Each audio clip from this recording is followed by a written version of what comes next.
सांगलीमध्ये पोलीस ठाण्यासमोरच दोन गटामध्ये तुंबळ हाणामारी झालेली आहे। 4 दिवसांपूर्वी झालेल्या भांडणाच्या वादातून ही हाणामारी झालेली आहे। दोन्ही गटातील कार्यकर्त्यांना आता पोलिसांनी ताब्यात देखील घेतलेली आहे।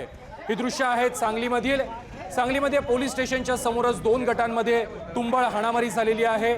2 दिवसांपूर्वी या दोन गटांमध्ये वाद झालेला होता आणि त्या वादाचं रूपांतर आज हाणामारीमध्ये झालेला आहे। पोलीस स्टेशनच्या समोरच या दोन गटांमध्ये तुंबळ हाणामारी झालेली आहे। सांगलीमधील ही दृश्य आहेत। सांगलीमध्ये दोन गटांमध्ये हाणामारी झालेली आहे, मारामारी झालेली आहे। 2 दिवसापूर्वीच्या वादाचं रूपांतर आता आज हाणामारीमध्ये झालेलं आहे। या हाणामारीनंतर पोलिसांनी या दोन्ही गटातील कार्यकर्त्यांना ताब्यात देखील घेतलेलं आहे।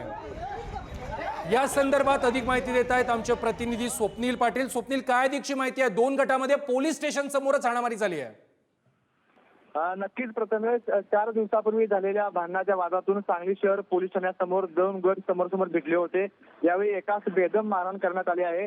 4 दिवसापूर्वी एका किरकोळ वादातून फरशीने मारहाण करण्यात आली होती। या प्रकरणी त्यांनी पोलिसात फिर्याद दिली होती। त्याचा वाद आज पुन्हा उफाळून आला। यानंतर पोलिसांनी तत्काळ हस्तक्षेप करत दोन्ही गटाला पांगवले। यानंतर दोन्ही गटातील कार्यकर्त्यांना पोलिसांनी ताब्यात घेतले आहे। दरम्यान पोलीस ठाण्यासमोर झालेल्या या मारामारीमुळे मात्र खळबळ उडाली होती। जुन्या वादातून म्हणजे 4 दिवसापूर्वी झालेल्या मारामारीच्या प्रकरणातून हा वाद पुन्हा उफाळून आला आणि पोलीस ठाण्यासमोरच एकाच बेदम मारहाण केल्याची घटना आज घडली आहे। प्रथमेश, नक्की स्वप्नील, धन्यवाद तुम्ही दिलेल्या माहिती संदर्भात। सांगलीमध्ये पोलीस ठाण्यासमोरच दोन गटामध्ये तुंबळ हाणामारी झालेली आहे।